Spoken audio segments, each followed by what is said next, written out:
good. Do I've got audio? Yeah, I've got audio. All right. Hello, everybody. Welcome again. We have intermediate camera class today. I'm your host, Saxon. We'll get you started in a little bit. As always, I've got students in class today, about 3, and then I've got a bunch of people online, so thanks for joining. Today is intermediate cameras. Let me switch to the present. And we'll jump into that in a little bit. I'll give it a couple more minutes to let everybody of the stragglers online get on, and then we'll jump right into it. Oh, not what I wanted. Uh-oh. Hold on. Let me fix this. Give me 1 second, guys. My little thing went down.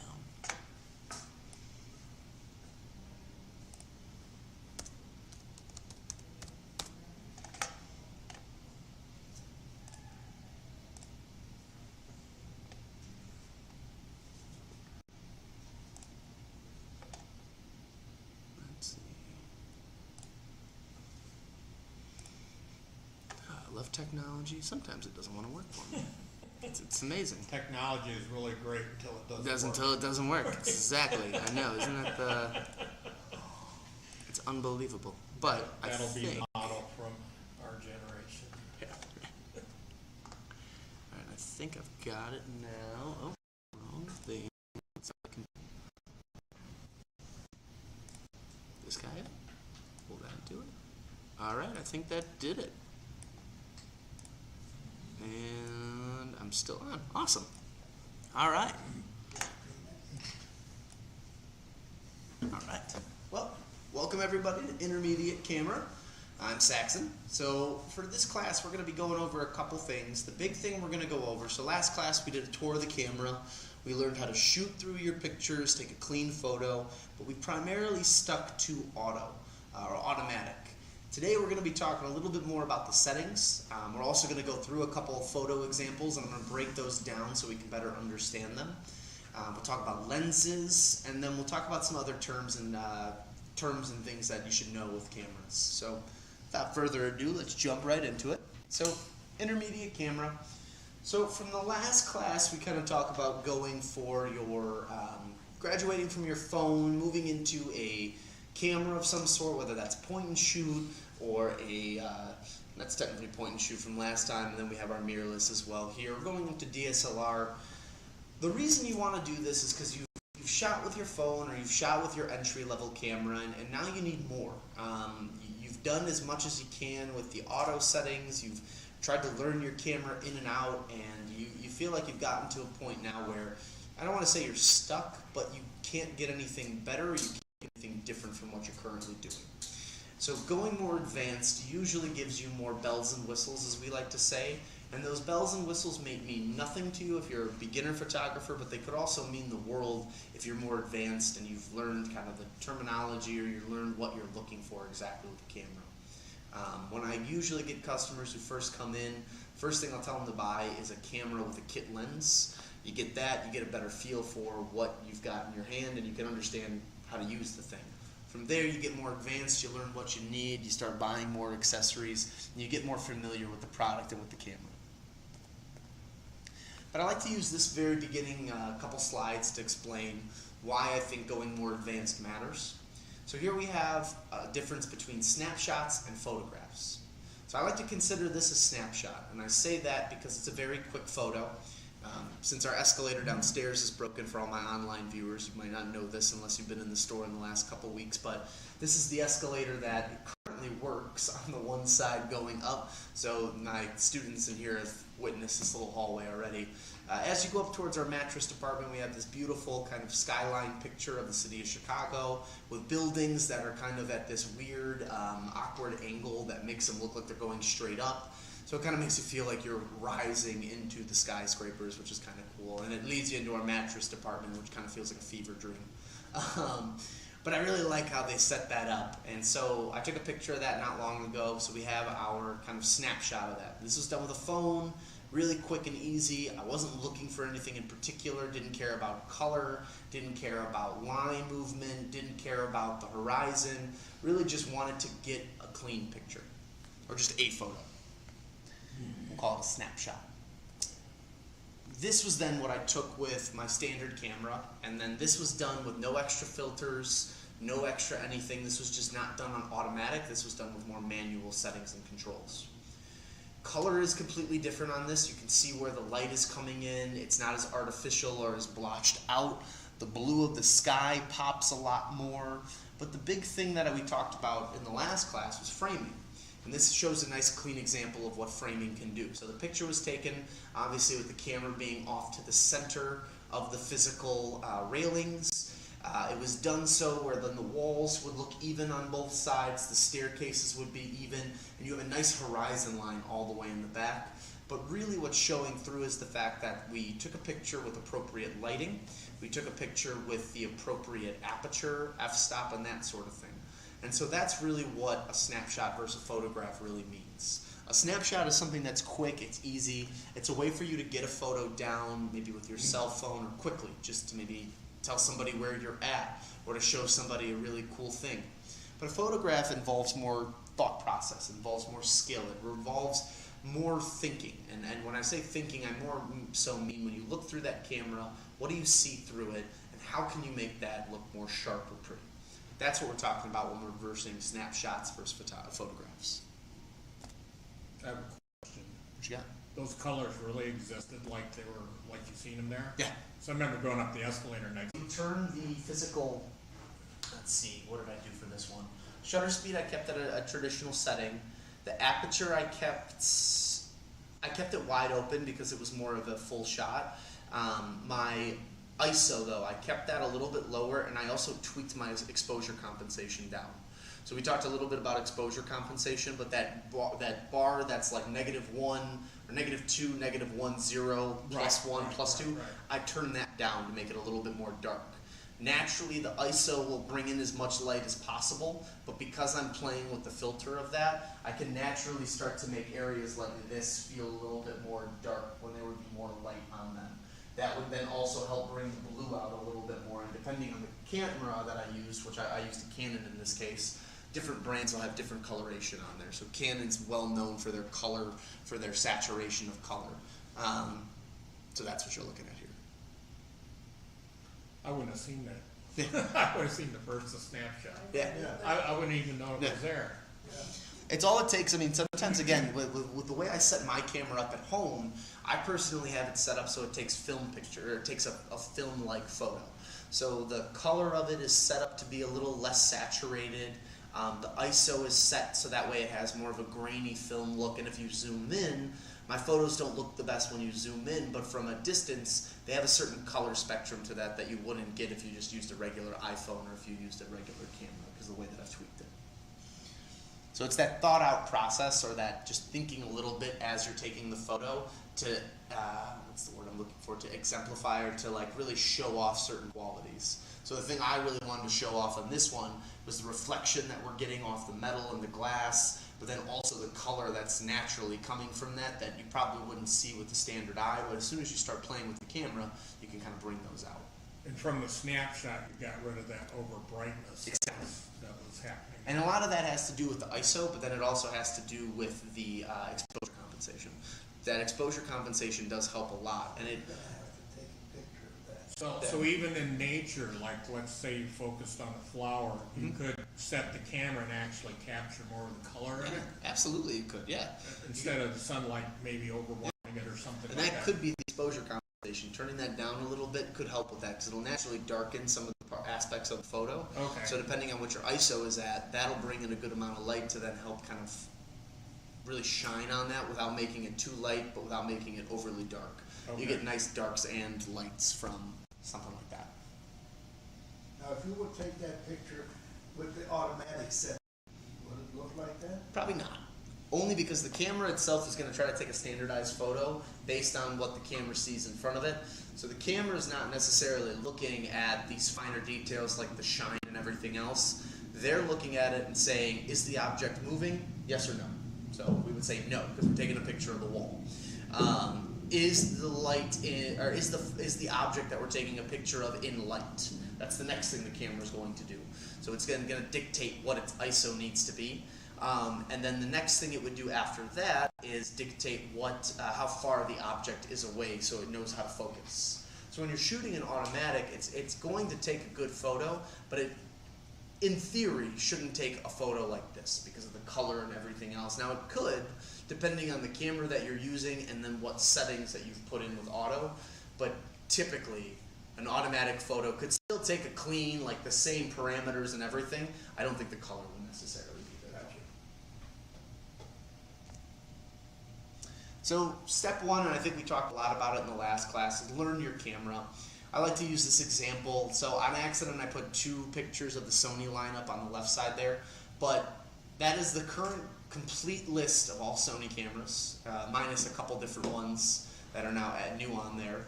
That is almost the complete list of both Nikon and Canon.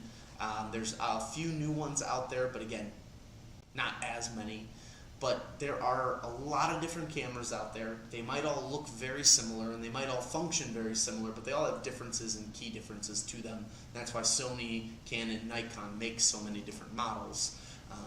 Depending on price point, depending on what year you get them, they all have features kind of connective to that. So step one, as always, learn the camera that you have, familiarize yourself with that so you don't go into anything blind. Now, we didn't talk about it in the last class, but I felt like today would be a good time to bring it up. It's the RAW versus JPEG, or JPEG or RAW. So a JPEG is a compressed file. When we save something with a JPEG, we're usually saving a JPEG at between, I'd say, 6 to 7 megabytes for a really very small JPEG, all the way up, I've seen them maybe 30 megabytes for depending. It's all based on size and rate of compression. A JPEG is a compressed file. So what that means is that the camera is going to take as clean or as interesting of a photo as it can, and you can edit that photo and do a lot to it. On the computer you can play with its levels, saturation, hues, darkness, even the clarity of the photo, etc.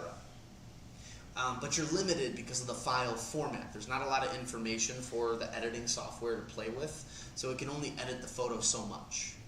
When you look at a RAW photo, naturally coming off the camera, it's going to look a little bit muted, mundane. It won't look as bright as the JPEG. But why they do that is because then you have the ability to process that RAW, and that's what on the right is going to be an example of. So this is a picture that someone went through and they edited. They changed to make sure that the hues, the saturations, the levels were proper. But because the file is much larger, there's more play or more wiggle room that you would notice on the computer as you're editing them. So my example for why JPEG versus RAW has become more advanced, you'll notice that the color on his shirt is a little bit more even and saturated. It's not as dark as this model, which gives you a little bit more play on the wrinkles of the shirt. Even where the guitar touches his belly, you can see, or the bass, where the bass touches his belly, you can see the difference between the guitar and his shirt. And you can also see the shine coming from that guitar. His arm is the detail that I really like. If you look at the arm that's above curved, you can really see the coloration and the shine that's on his arm. It almost looks tan and well defined. When you look at the one on the left, when you look at the JPEG on the left, right on the outside of the arm, this kind of starts to vanish into the background, whereas that stands out a little bit more. So you can get much higher details, more definition, and a lot more just clarity on a RAW, but you've got to process it, you've got to edit it, you've got to go through the whole steps. On your camera, you can go to the settings, and you can actually, in the settings, you'll find the picture, and you should be able to find the quality at which you're saving these. And for both of your cameras, you should be able to save them to RAW filing. I only recommend RAW if you want to edit stuff. If you want to just take a nice clean photo, and then you want to really do nothing with it, and you want to send that out or share it with your friends and family, post it, JPEG is probably just fine. But if you're interested in going into that Adobe, the Lightroom, DaVinci is another software. I think I might mention a couple softwares on this presentation. That's where Process RAW really comes into play, and it's a really nice thing, or RAW comes into play, because then you can process that RAW and get a really awesome image.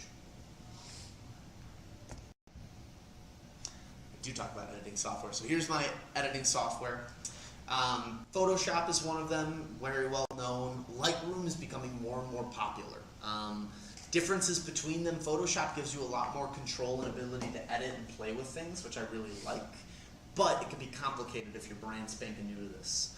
Lightroom, much more simplified, and if you can kind of remember the days of like burning and dodging when you had like the enlarger and the film, it's very similar to that Lightroom. You're not necessarily sitting there with a paddle and going like this while the enlarger's going, but the same terminology is used in Lightroom, and I have a lot of people who are brand new to this and they really like Lightroom as far as editing can go. So I definitely would recommend looking into it. I believe in the bottom corner you have flicker, or there was another term, I could be wrong, I'm pretty sure that's flicker, but the logo looks like a bunch of layers stacked up. If you ever get into editing, you'll learn layers as a part of it, where you can change the amount of layers in between the first image and then what you're editing to it. And then on the right is more of a video editing software, but from what I've been told, they do have some photo aspects on there. That's DaVinci. DaVinci's are really good for color, for building, especially if you're doing a project with like video or anything involved in that. So great things to look at. If you have free software too out there, that's great to use. Mac has their own software that's completely free when you get your on your computer already, and so does Windows. Very little what you can do, but you still can do stuff with it. So worth trying that first, possibly before you subscribe to one of these services and you got to pay monthly.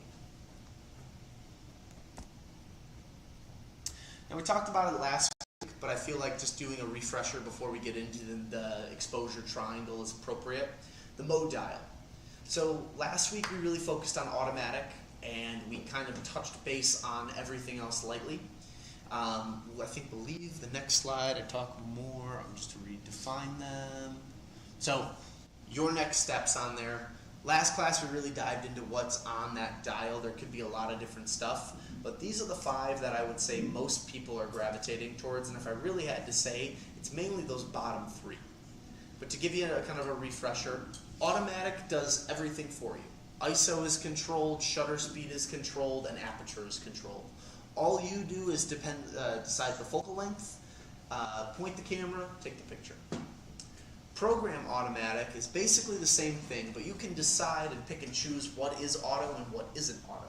So if there's certain features you want on program that you want to make manual, you can set those. But if you want it to function as auto with a little bit of customization, program auto is your way to go. Aperture priority only allows you to control the aperture of the camera, and we're going to go into full depth, so I'll explain more what aperture really means. Shutter priority is going to give you control of just the shutter and the speed at which that fires. And then manual is going to give you full control over every setting of the camera regardless of what you're doing.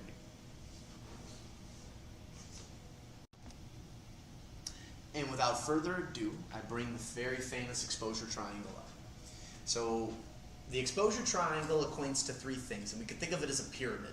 On one side we have the subject matter of aperture, on the other side we have shutter, and we have ISO. With a triangle, if you flip it over on one side, it'll still be a triangle. If you flip it on the other side, it'll still be a triangle.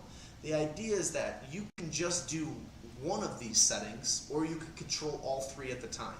So the exposure triangle functions together, but it also functions separate from each other. First thing we're going to talk about is aperture. Aperture, and the best way I can describe this, is like your eyeball. If you look in a mirror at your eye, you're going to notice that there is a color to your eye, and then there's an iris in the center.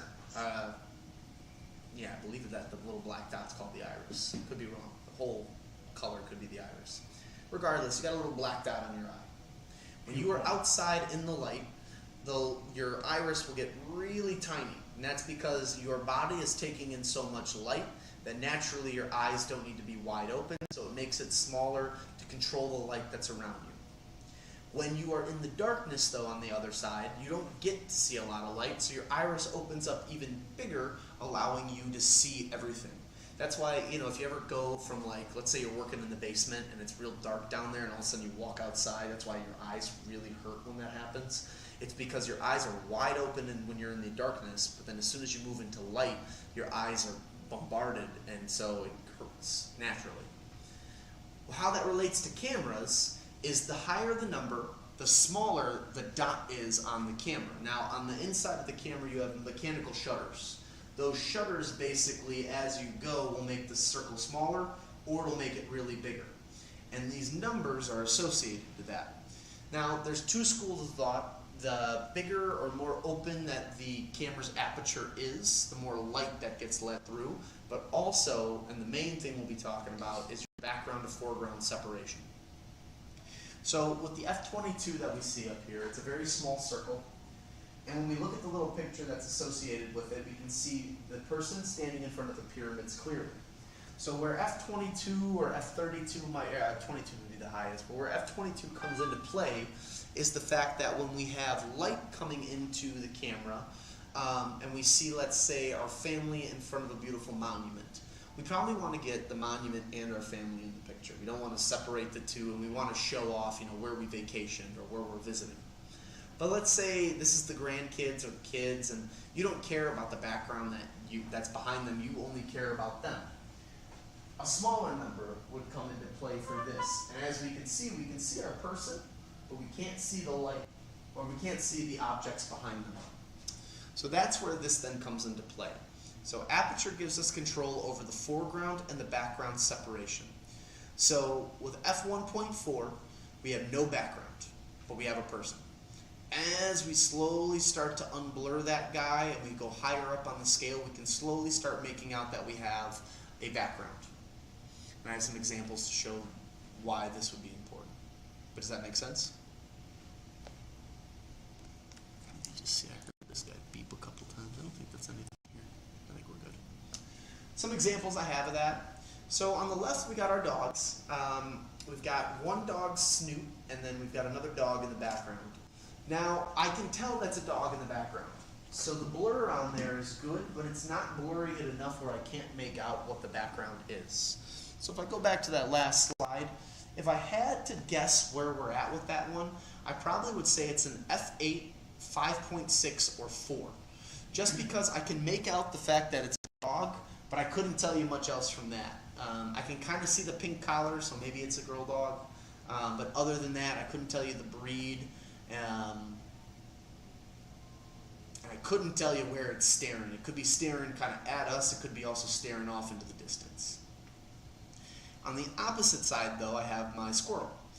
I can see the squirrel in almost pure form. I can see a little bit of the wood that it's standing on. So honestly, where we're focusing, if we maybe move the camera up or change our focusing parameters, we probably would get rid of that piece of wood on the bottom.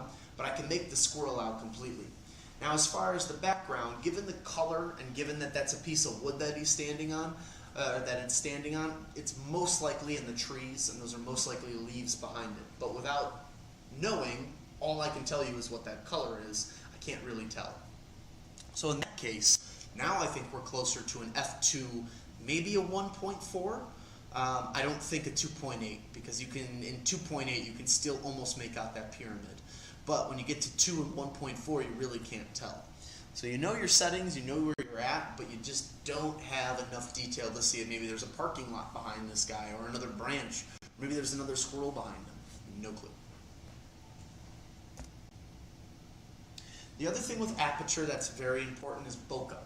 Now, you're not going to get this with your standard kit lens. If you've got a lens that says it can do about 2.8 in aperture, or maybe a 2, you probably won't get this effect. But if you've got a lens that does, let's say, 1.8 or lower, this is where an effect like this would come in.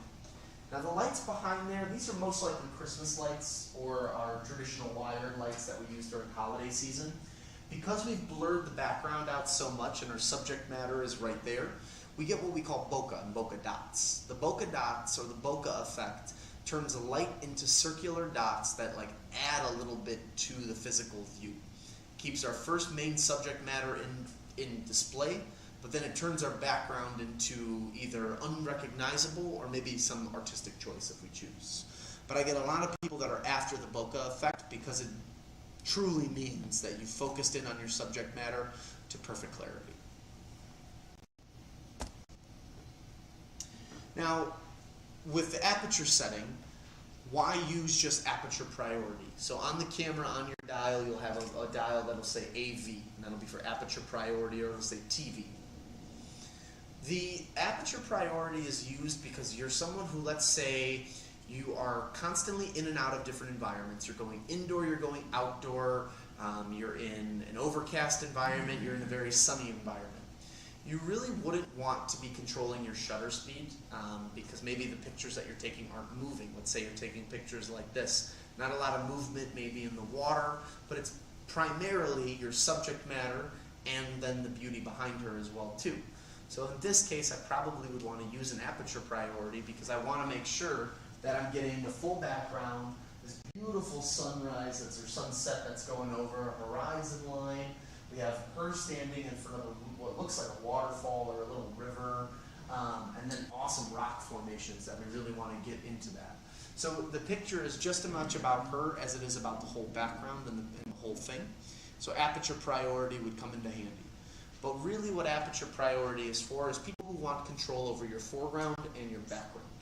You either want both to live together or you're trying to separate the two in order to get a better photo. Another good use for aperture priority, another good use for aperture priority would probably be, I get a lot of people in vacation where the case is their kids are playing or the family's doing something, the background doesn't look that good, so they just want to get a good picture. They're going to turn that aperture priority all the way to the lowest number that they can, and they're going to try to get rid of the background. You get the other half of people though that, they're on vacation and then they see, this beautiful town in the distance or the pyramids in front of them. They want to get the family in front of there and they want to get a picture of all of it together. That's really where then aperture priority does its second best thing, or does its whole complete thing, if you will. So, using aperture priority, you want control over the foreground and the background relationship. Everything else would be on automatic though. To review another thing, so in this case we have f32, so I lied. F32 is the highest you can go, not 22. I always get those mixed up. 32 though, we can clearly see the piece of wood that we're getting a picture of. We can see the lake body, some grass behind it, but we get this ugly blue garbage can in the background. Now, when we move to F16, we jump down half the number, doesn't go away. Blue garbage can's still there, slightly more blurry, but you can still see it.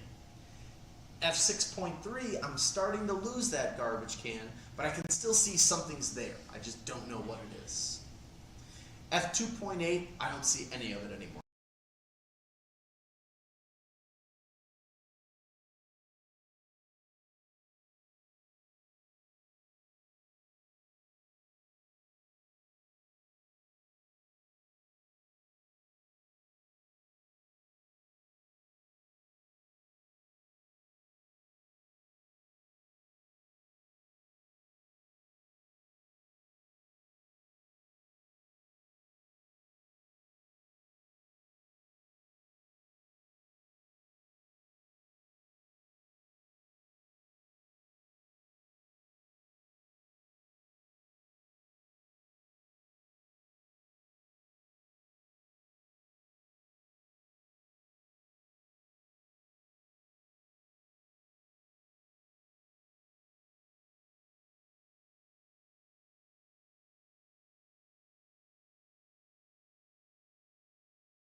All I've ever done is automatic.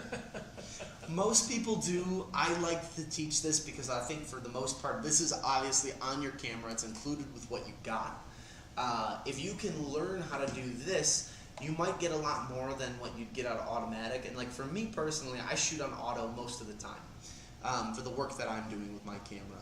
But now, if I get into situations where auto's not cutting it and I need to either have more light or I need more speed or I'm really looking for certain background and foreground separation, that's where using these other dial, the rest of the mode dial really comes into play. So, now we have our shutter speed. Shutter speed, and the way to think about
and I'm having a still what ISO can do. This is the same aperture, but the ISO is different every single time. Now, as you play with your ISO,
your cameras and you go through, if you auto, as you change the shutter, you should notice in the cameras where when the screen is on, it'll show that it's changing as you're going too.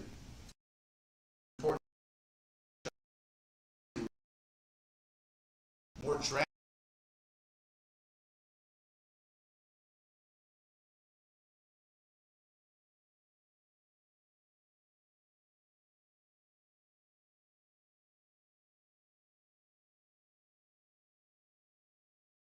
Other thing has a healthy median is okay if I'm at, or what should my shutter speed be? That's another. And then now also what should my ISO be based on where my light is, based on what my and based on everything else. Years ago, people used to use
Now, full manual, we really don't get into it because that is it's a learning curve for full manual. My biggest recommendation is that now that you've learned a little bit about aperture and a little bit about shutter, go out and take pictures with those priorities. Start with learning aperture, then go into shutter. Once you feel comfortable about them independently, that's when I would recommend doing manual to bring them both together. Now once you've gotten the hang of background to foreground separation, how much light am I letting in, how fast is my object moving, what's the distance between me and my object, that's all stuff that once you learn it on its own, it all attributes to the full manual control of the camera. And before you know it, you're sitting and tweaking dials in between each photo because now your eye is naturally catching it. And as you practice and learn the lingo and learn those, it becomes second nature. I don't do it as much, but I used to be very anal about it when I'd be out in the field. I would sit there and I would take 9 pictures of the same thing and I would just change my dials, picture, change my dials, picture. It drove people nuts. They're like, just let's move on, another new subject. I'm like, That's how you learn. That's how you learn. So here's some examples. I'm going to break these photos down. I'm going to tell you what I see in the photo, and hopefully this kind of helps kind of give you an idea of what you should be setting your camera to in these different situations. So in this case, we have a nice beautiful landscape shot of a bridge, and it looks, if I'm not mistaken, in either like a Denmark or a Sweden, just based on that what's on the back over there of the wall. When we look at this, it's dark at night, but it's still lit pretty well from all of the windows, from some of the lights that are over there. So it's not a dark photo. It doesn't need any like low light situations, I would say. ISO though does feel like it is turned down a little bit to make things look a little bit darker and to let those lights pop a little bit more. I would even argue that the person who took this photo turned the exposure compensation down slightly too, because the brights in the windows and on those things really pop and they feel a lot more bright. The sky is nice and dark, but the foreground, which would be the beginning of our bridge here, and our background, those are in perfect clarity. So I imagine the f-stop is an f32 or maybe an f22, but there's definitely no background to foreground separation going. As far as shutter speed goes, because there's not a lot of things that are moving here, and because of how detailed, and I can see the creases in the railings, and I can see different darkness and shadow points on the stuff, and even in the brick I can see detail inside the brick. I imagine this was a longer exposure, and this was either done with a tripod or it was done on a monopod.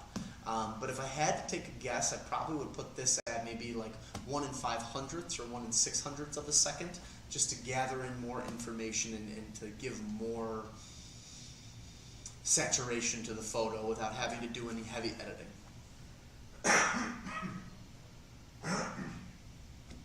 Next photo, I've got some cherry blossoms. When I look at this, I can see blur in the background, so I can make out that those are other tree branches of cherry blossoms, but I can't see them in perfect clarity. So my imagination with f-stop is that it's not at a 32, but it's not necessarily like a 1.4. This is probably an f-stop of either 2.8 to maybe 6, about 6.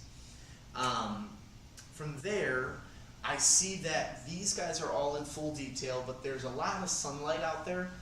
None of this stuff looks oversaturated, nor does it look grainy. So I think that ISO is probably kept at a low number of about 100 on this one.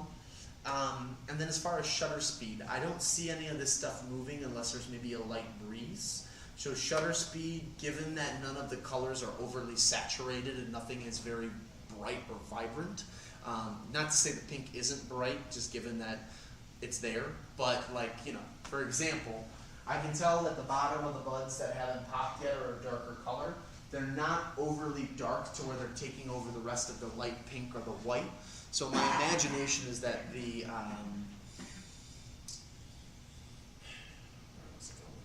the shutter speed is probably going to be 1 250ths of a second or 1 100ths of a second. Not necessarily overly fast, but not too slow. Next, I've got my fireman. Now, given that the fireman that in the front is in full detail, there's a lot of light coming from behind them, there's not a lot of blurriness or graininess to it. The ISO is probably not very high on this one either. Probably would say the ISO is between maybe 200 or 100, possibly at 800 the highest. 800 would bring a little bit more saturation into it, and I'm seeing a lot of color in areas like, example, where the green is, the brightness of this red compared to this red, even though this has more of a metallic shine to it, the way that this front part stands out to me, I catch it immediately.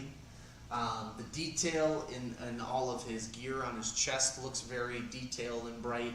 So for me, the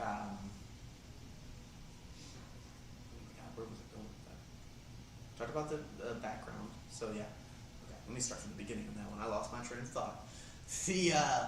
The background as a whole, you can't see the other fireman behind him.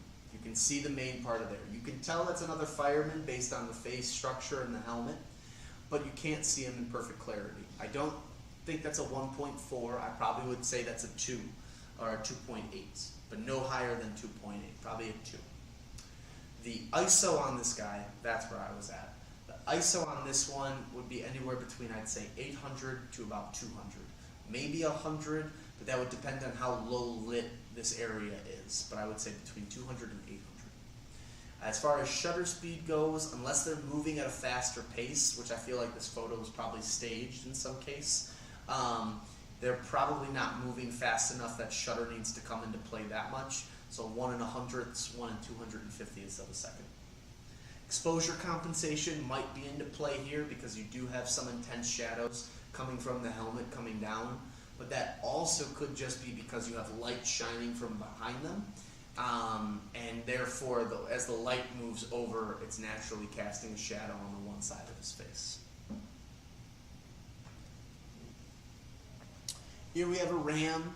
Now this ram has a lot of detail to it, but you can still make out that background. So the lens that was used to do this, I think, was a very high quality lens to start, which doesn't really have anything to do with the rest of the settings. But I like to tell that to people because of the detail in the fur of this guy and on the horn, it's extraordinary. But the background, you can basically see the whole background for what it is. That tree trunk on the back is a little blurry, but not blurry enough that you really can't tell. So in my opinion, this is probably like an F16, where you've got some blur, but not a lot of blur. As far as ISO goes, the only spot that I see just a little bit of graininess could be in the sections like this and a little bit in the cheek area. Very minute, but I think that because of the ISO being turned up a little bit higher, you're going to get more detail out of the ram.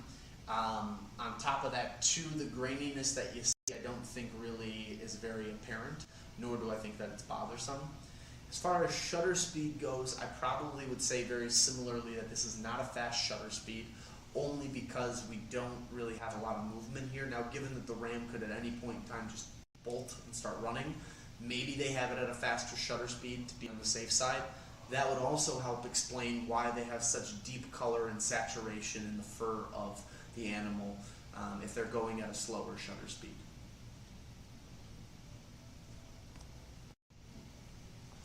Now these are examples of definitely using faster shutter speeds. We've got 2 dogs who are in the air, so we're definitely looking at a shutter speed of 1 in 1,000th higher to get that motion, to capture that movement.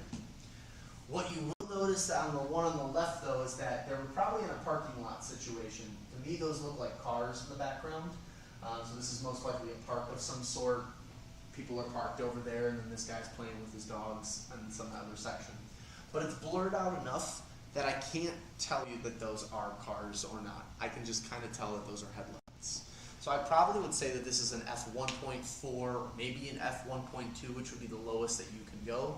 But this also could be maybe a f1.8. Probably not a 2, but maybe a 2, but no higher than 2. From there, ISO is going to be probably at 100 because this is not a low lit situation. There's really no graininess on the dog's dark fur parts. You don't get any graininess in the sky or on the frisbee or any of that stuff. So ISO is probably going to be at a lower number. But the shutter, ISO, aperture. Yeah. Oh, yeah. we already talked about aperture with all that stuff. But that's what we're looking at with that photo. Now moving over to the right side, we have a little bit more of the background that we're able to make out. We can see where the trees kind of go upwards. So the f-stop's still going to be good to then get rid of the background, but it's probably going to be at a 1.8 or 2, possibly a 2.8 for that. As far as the shutter speed goes, we're still looking at that 1 in 1,000th or higher.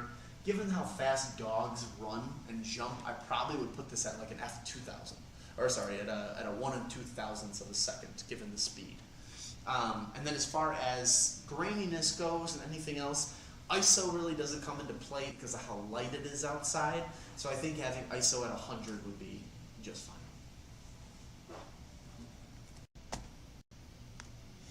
Now we've got our Navy guy jumping in to score a touchdown. This was definitely done with a shutter speed that's going to be at a lower count, or at a higher count.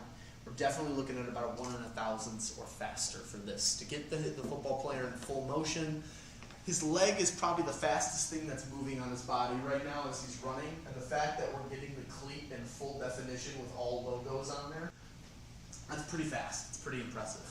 From there, we're not getting a lot of graininess on the dark parts, so where his football pads are, under his elbow, even his hand, which is going to have a really intense shadow covering his hand. We don't see really any graininess on there. So ISO, given that we're outside at a football game, is also probably kept super low. Shutter speed would be the most important part of this photo, and as far as aperture goes, we can still make out that there are 2 football players behind him. Couldn't tell you what team that is, and I couldn't tell you other than maybe number 6 on the top, because I can kind of make out that's a number 6. Couldn't tell you who they were.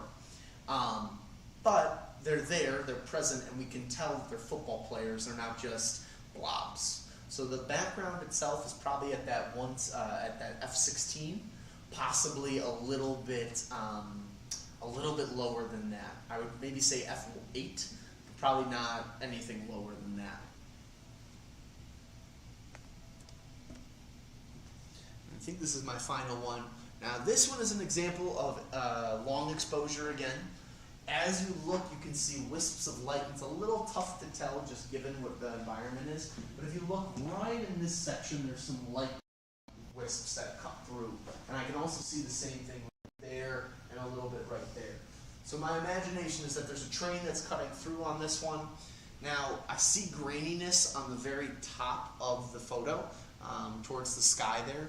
So given that and how bright the light flares are, I would say that exposure was turned up on this one a little bit, and then the ISO was turned up a little bit higher on this, possibly past 800. This might be like a 1,000 ISO, definitely not like a 3,200 ISO or anything like higher than that. I have a question. Does the longer exposure create the spikes on the lights? The longer exposure will, but or so what you call lens flare? the lens flare. Yeah, the longer exposure will help, but a lot of that will come from the ISO on there and exposure compensation on there too. If you set something different, would you have just a light that You'd get a little bit different. Yeah, exactly. You'd have a different type of. If they didn't get less lens flare. Exactly. If you take a picture of like one of these guys from like my angle, from this angle they're kind of diffused, but if you hit the light from the front there, if you jack up your ISO on there and you turn your exposure compensation up a little bit from there too, and you do a longer exposure, that should give it to you. Now, the longer exposure part probably won't account for all of this light flare because there's a lot. So most likely to get this intense of a light flare, it's a combination of exposure compensation and ISO being higher.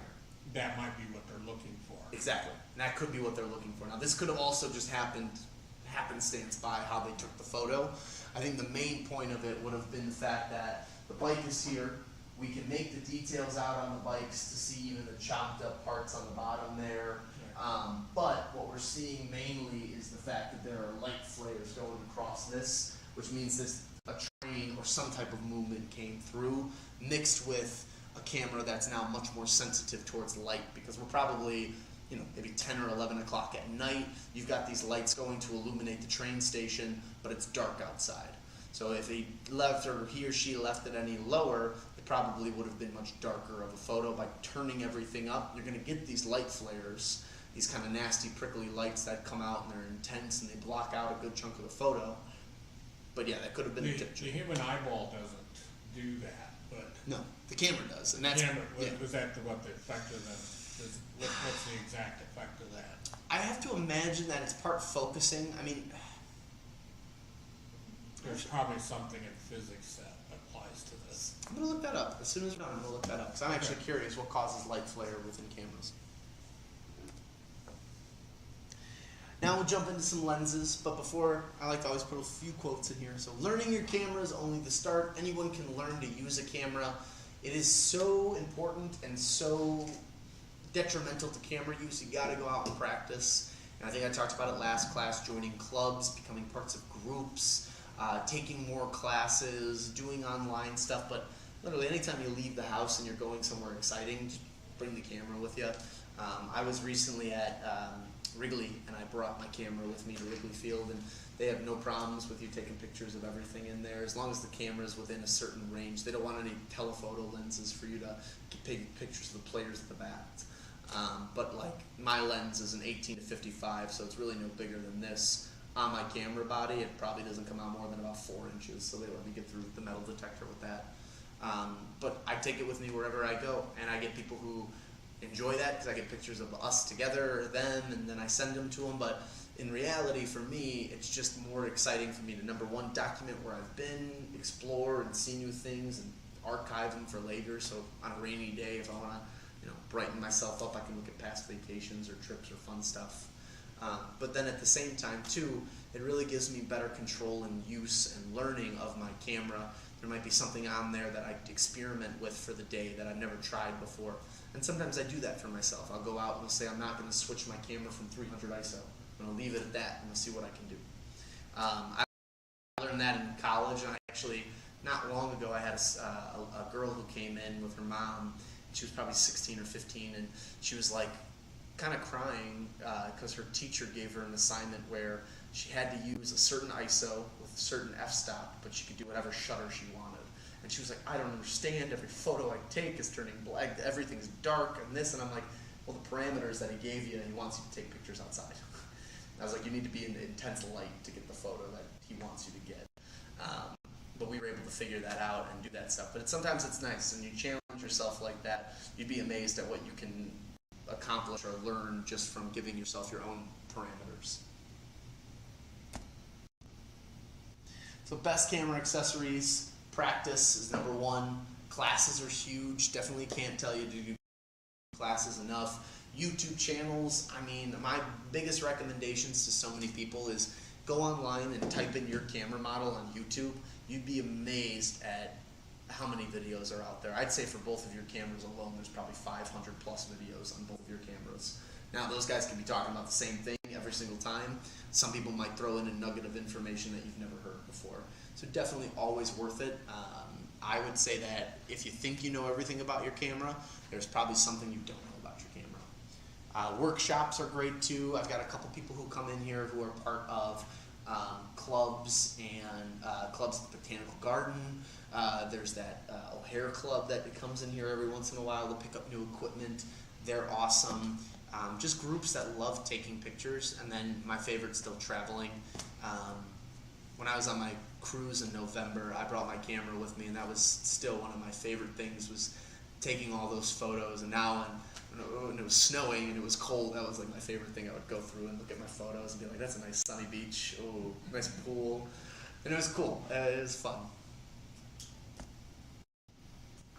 Recommended accessories, and I know I told you guys about these last week, just to tell everybody online. Same idea of what I recommend every time. Bag, extra battery and memory cards, lens cleaning kits, strap for all of that. Most cameras you buy will come with a strap, but if you have neck sensitivity or back sensitivity, there's some better straps out there that have bungee on there, have springs on there that help reduce the amount of weight that feels like it's around your neck. A tripod is important, external hard drives, polarizer filters, ND filters. Those are the two most common that you'll see. They even have effect filters. You can get film-like effect filters, or star filters where they give you that lens flare from the filter itself, or light flare from the filter itself. There's some really cool ones out there. I don't necessarily think you need all of those, but I definitely would recommend having just like a protective filter on your lens, so that way nothing scratches the front of your glass. And then additional lenses, and that's kind of what we'll go into for the next section before we end the class. But additional lenses are very important, and as you start learning what you're taking pictures of, it's important to then kind of realize or think about what the next step in your evolution will be. In the camera world, we like to say date your body and marry your glass. The idea is that your camera glass should last for a very, very long time if it's taken care of and well kept up. The lenses themselves should honestly work for every next camera that you buy. And if let's say you switch, you're a Canon guy, you move to Sony, or you're Nikon, you move to Fuji or Leica, most brands make an adapter, or most companies out there make adapters to bring lenses from one brand to the other. These brands like Canon, Nikon, Sony, they make adapters now where you can bring your older Nikon lenses onto your new Nikon camera. Same thing for Canon. Sony has only used the one mount. They have a couple different mounts from way back in the day, but they use the same mount that Minolta made before Minolta was bought out by Sony's camera division. So if you technically have old Minolta lenses and you buy a Sony camera, you can put those old Minolta lenses on the camera. That's kind of cool. So focal length and zoom. Focal length equates to zoom, and one of the questions I get all the time is 70 millimeters mean 70 millimeters the measurement? It does not. It is their unit of measurement to dictate the amount of space between the object and what you're taking pictures of. Really, focal length comes down to zoom, and zoom is all dictative on the type of camera that you have. If you have a full frame camera, that means your megapixel sensor is about 35 millimeters going across, relatively the same amount of room that was used on a film camera. When you get down to a crop sensor, you go down 1.5 times from that. So the 35 basically turns into 28, 27 if my math is correct on that. But it would make it a little bit smaller, it would change the numbers up a little bit. So millimeter size really just refers to the lens like distance between you and a subject. But in reality of things, the focal length and that millimeter size equates to zoom. So at 70 millimeters, we can't see the birds in perfect clarity in the distance, but we have a beautiful shot of what looks like to be kind of a swamp or a shallow area of water with a nice set of trees in the background.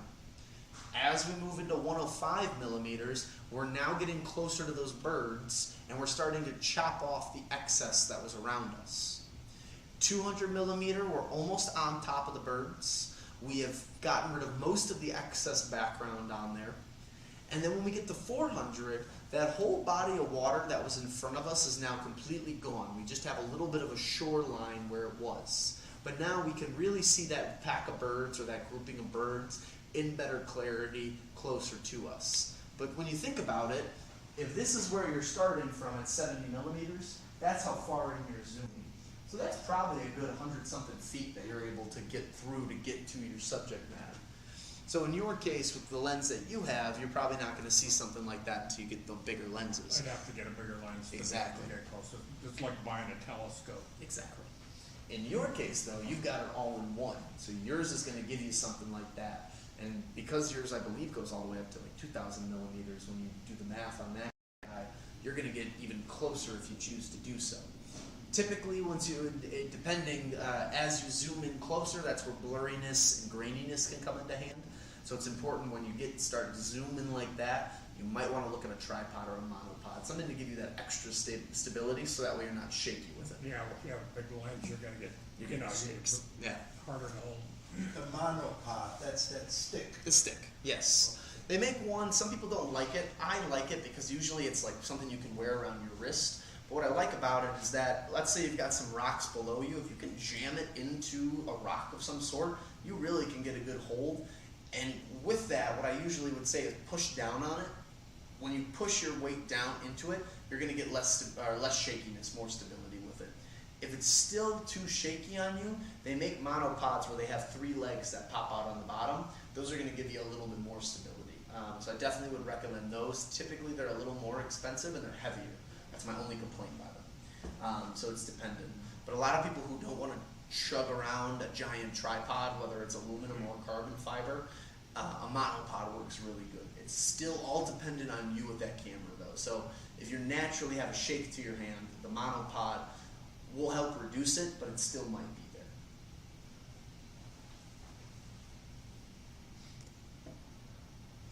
I like to use this little video diagram to kind of show what we mean when we talk about focal length and it comes to compression.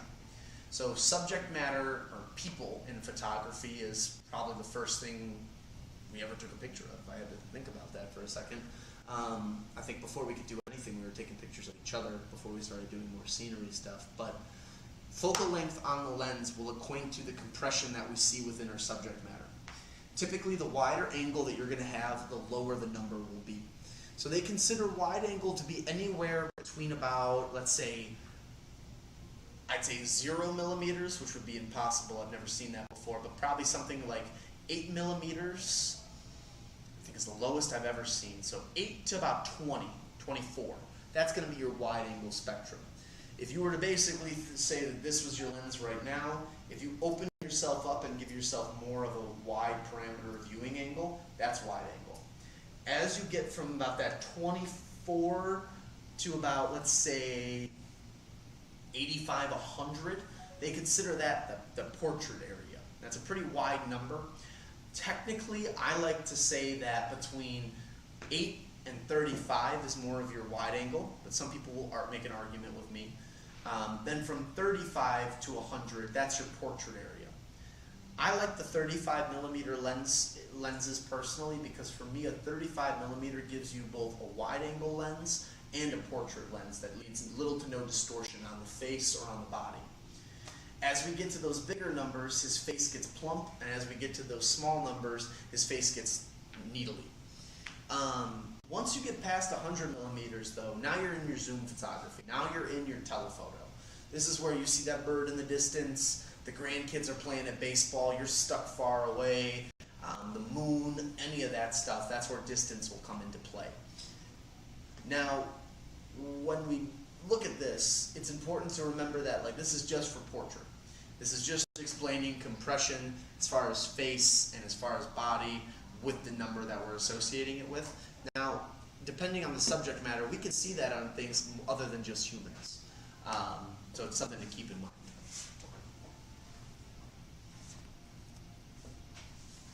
What lenses do you need? First and foremost, the kit lens is the best way to go. Unless you've been through the rodeo before, you know your camera really well, or you know your last camera, you know your needs for what you're doing, then go ahead and buy the body only, get whatever it is. But you're brand spanking new to this, you've never done photography before, you're ready to buy a camera, you've got some money on you, what do? I'd always recommend getting a little further into it. The lenses that you're looking at, kit lens usually is the starting point for it. Something like an 18 to 55. Sony likes to do, I believe, 24 to 105. You'll see 24 to 70. I use an 18 to 55 on my one crop sensor camera. It's one of my personal favorite lenses. But the kit lens is the best way to start. Now you've learned the kit lens, you're ready to graduate. Where do you go next? I like to say the nifty 50 is your next big lens you should be getting. A 50 millimeter lens is a perfect portrait lens. No distortion no matter what the subject matter is. The downside to using a 50 millimeter lens though is the fact that now you've got to move your body. There is no telephoto, there's no zoom, there's nothing. So if I'm taking a picture of you guys and I'm right here with my 50 and I don't like how you are in the frame, you either got to move for me or I got to move for you to get that picture. With something like what you have, or even with your lens, the pancake lens there, because it has telephoto attributes to it, I can say hold, and then I can change the zoom to either zoom in or zoom away from you to get more or less of what I want. The 50 prevents that, but the 50 will take a clean portrait, and typically, when you're buying a 50 millimeter lens, a prime lens, you can opt to get one with a very low f-stop. And what we talked about earlier with aperture, the lower the f-stop, the better foreground to background separation you get. So a lot of professional photographers, portrait photographers, wedding photographers, events, even real estate, they're going to look for something like this with a very low f-stop. And the lens I have displayed right here is the 50 millimeter from Sony, and it's their G Master. With Sony, I know both of you have Nikon, but for my online users, with Sony, if you see an orange G on the lens, that typically is their highest end glass. and highest end weatherproof lens. So you're typically looking at about, I'd say, a $1,200 to $3,000 lens, depending. When you mean weatherproof, you can be out in the rain and For the most not part. worry about it. You're not, yeah, not too much. A light rain is fine, but like a lot of like sports and like, if let's say it's raining at a ball game and you're one of the photographers there, a lot will go for these weather-coated lenses so they don't have to put a giant plastic bag over Right. until a heavy rain hits. So these aren't really very weatherproof. I wouldn't want to get that wet. Okay, No. all right. And the same thing with body too. The body for that guy definitely is a plastic body on the FC, which I don't mind it because it keeps the cost of the camera down, Okay. and it's great. But I would be very careful with weather. Light drizzle, a little bit, totally fine. But I wouldn't want to keep it out there for a prolonged period of time while it's Okay. drizzling. Fair weather camera. Yeah, never thought about that. Yeah. I didn't either. Never No. dawned on me that would be an issue. Prime versus zoom. So we talked about the 50. Before I talk about the next lenses, I probably should talk about what is a prime versus zoom. Prime is a single number. Prime will never change. Prime will always be whatever the number of lenses you bought, that's the lens you get. Like I was saying, if your subject matter is too far away, you got to get closer, or they got to get closer to you. With zoom lens, you have the ability to get closer without moving. Now, the downside to a zoom is that your f-stop will usually be a lot higher, if not higher than your prime. Prime lenses you can get all the way down to 1.2, 1.4, 1.8. But at the current market and current way they've been making lenses, at least for the last, I'd say 20 years that I've seen, you can't get a zoom lens lower than 2.8. I don't know if that's the glass technology, if that's just the fact that if they did go any lower than that, you're looking at a $20,000, $30,000 lens. I have absolutely no idea. But they cannot go lower than 2.8 for whatever the reason is. So typically in the world of zoom lenses, you'll see your kit zoom, which will be usually ranked at like 5.6 to 7.1. It'll be a changing zoom. You'll see your next zoom, which will be like an f4. That'll be like your middle tier, really nice lens, but not quite as nice as then your 2.8. Your 2.8 is your big boy. That's your like top of the line lens for zooming. What do you get for $30,000? That's a really great, I was gonna say you're getting something out of it. Jeez. I've seen upscale lenses of $1,700, $1,800. It's $2,000. It's like, wow, it's one of those things where I'll make the argument any day of the week with I paint, I draw, I do a lot of other stuff. I actually make soccer balls right now. It's been my newest project, but my projects that I do, I could basically use ketchup or use mustard or do something goofy. I could use anything I want to make the art I want to make. With photography, a bad camera is a bad camera, and I always make that example. I'm like, the more money you put into the picture, you put into your equipment, the better your photo is going to be. Even if you're a toddler and you're trying to take a picture, it'll look nice. That's not to say that getting an entry-level camera or getting a lower level camera can't also do amazing things. But photography is one of those mediums where if you have more money to put into this stuff, it always comes out sharper. What is $30,000 going to get you for a lens? Absolutely no idea. just curious. But I like to call this the Trinity. So this to me is what you need, what you should get. So on the bottom corner, that's supposed to be a 50mm lens. When I put that in there, I realized that it's a variable zoom. But for this example, I want everyone to pretend that this Zeiss lens is a 50mm. You should always have a nifty 50. I think it's the best lens to have in your arsenal. It's definitely the way to go. You want two different telephoto lenses. You want your more landscape telephoto lens, and that's what this 16 to 35mm is going to be over here. This is going to give you a very nice wide angle for, you're at the Coliseum and you want to get the whole outside shot, 16mm. Now you're going through St. Peter's Square and you want to get something that's a little bit more narrow, but you don't need all of that room because it's all dead space. Maybe then you can start zooming in a little bit to that 35 or 25, but that's going to be perfect for landscape, nature photography, things where you're trying to get the scene. The 50mm is the perfect portrait lens. That's where when you have your family or you're trying to take a picture of a bird or an animal and you want to make sure that you don't distort, you don't get any kind of crazy warping on the photo, the 50mm is going to kind of frame everything up perfectly, and it's going to give you the least amount of distortion. Downside to it is that you got to move your body if you're trying to change the focal length of where you're at. And in the last corner on the left there, then you have your 70 to 200. Now I put the 70 to 200, but you can do any telephoto that works best for you. They make 70 to 300s, they make 100 to 400s, they make all sorts of stuff. But having a telephoto that gives you that extra zooming capabilities, so that way when you do see that bird that's flying in the distance, or I have a photo that I took in Seattle when I visited. I was hiking in the Olympic National Park, and I saw the coolest shot. There were two trees that were like both tilted down like this, and in between them in the harbor there was a boat. It was like an old tugboat. And I was like, this is really cool. When I go and I get my camera gear out and I realize I don't have my zoom lens, I only have my 18 to 55 with me, and I was like, oh crap, I can't get that shot. So I did as best as I could, but I got all that extra space and all that excess stuff on there, so it really didn't come out the way that I wanted it to if I were to use something like a zoom lens. What's the little foot on the bottom of that? On these bigger lenses, because they weigh so much, a lot of the times they'll put this little extra footy. The little footy can basically attach to a tripod or on the thing to help distribute and equal the weight of the camera. Because if, let's say you have a really heavy lens on there and then you try to put that camera on the tripod, Oh, then it'll it's tip. creating some sort of distortion. Or if someone knocks that thing hard enough, that could snap that thing right off, and then that's Okay. a whole different problem. Right. So they put those little feet on the bigger lenses so that way the weight is evenly distributed Okay. between the camera depending on where you have it mounted.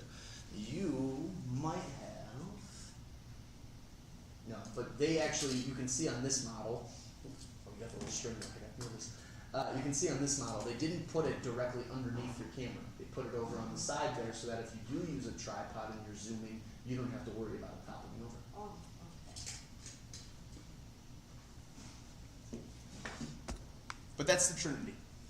I think that anybody who is getting into it, that's what you should strive to be looking at. Start with the kit lens, and then start to move into this. Now there's one more lens I like to talk about before we end everything, the travel lens. Now the travel lens is an all-in-one piece, is what I like to call it. Now when I was on vacation, if I had something like this, probably would have done me better. This is 18 to 135. I've seen them go 18 to 200. I've seen 24 to 105. That would kind of be it, but what you're looking for is something that'll go wide angle to zoom. Why you want something like that is less bulk, less stuff. If you're going on safari, the complaint I always get is I don't want to lug around 5 lenses, the camera body, and all this extra gear. What do? This would be a good way to go. Downside to something like this, or so pro, you don't have to carry all these extra lenses, you don't have to bring all this extra equipment. Con, the f-stop on this is a variable f-stop, meaning that, let's say 18 millimeters, the widest or maximum f-stop you could have is 3.5. Now as you start zooming and you go to that 50, that maximum 3.5 now goes to a 4. And then as you keep going from 50 to 70, 85, it's going to keep jumping up until it basically gets to a 5.6, which is when it's rated at the highest. So when you have these variable zoom lenses, these travel lenses, typically what's happening is the fact that you can't get a maximum f-stop that's going to give you good background to foreground separation. So the clarity of those lenses and everything are going to go down a little bit, but the ability to not have to change lenses is going to be the biggest selling point for that one. So not a lot of people barking up the tree for this guy, I would say. These usually are very non-popular lenses, but they're non-popular only because for the most majority of it, people who are trying to get this, they're not trying to get like the vacation camera set up, they're trying to get their birding camera set up, or their grandkids camera, or like something for them to do more professional or amateur-based work. This is more for the person who's like, I'm going on vacation, I'm going to Washington, D.C. Oh, I need to get the best photos. I need to bring one lens with me. What do I bring? This is what you want. So I like to call it the travel or vacation lens. And that is it, everybody. Thank you for coming in today. I really appreciate it. That is intermediate camera for you. Next Thursday I'm going to be off. We don't do the third Thursday of the month, but anybody who's interested, we do a basics on drones. So nowadays, with those drones that you see going around there, they have very advanced cameras on there. So I teach people the basics of flying those guys, and then also how to just frame things up, very similar to intro to cameras, how to take clean videos, group pictures, traveling stuff. So it's really cool what the drones can do as well. But anybody online who's got a question, now is your time to ask. And anybody in person, what do you guys got for me? All good? We're all good. Awesome. Learning Very good. lots. That help? Everybody got something out of that, I hope? Yes, I did. Good.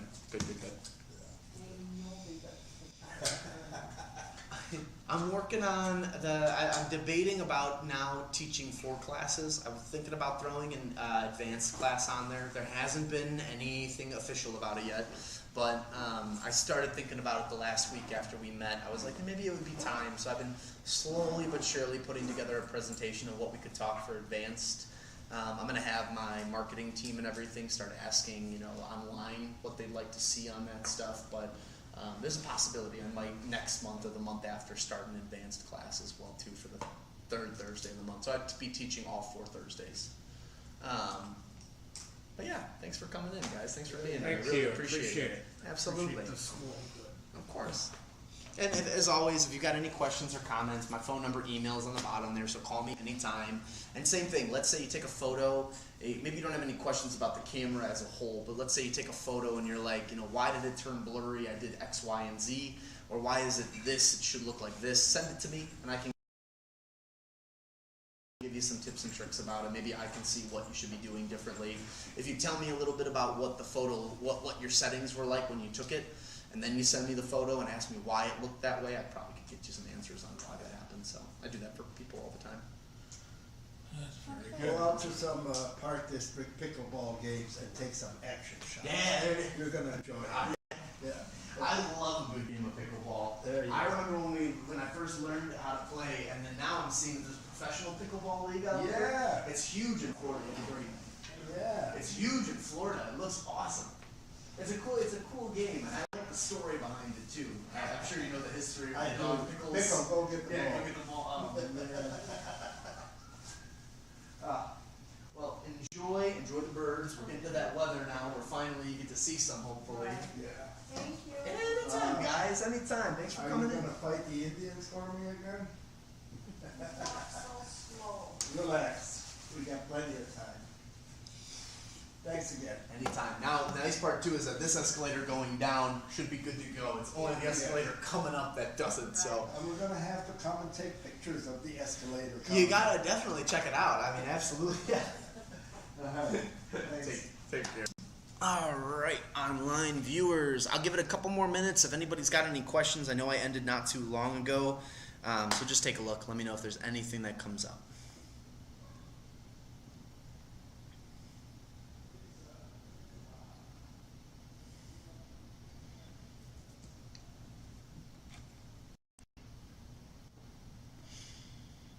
Oh, wow.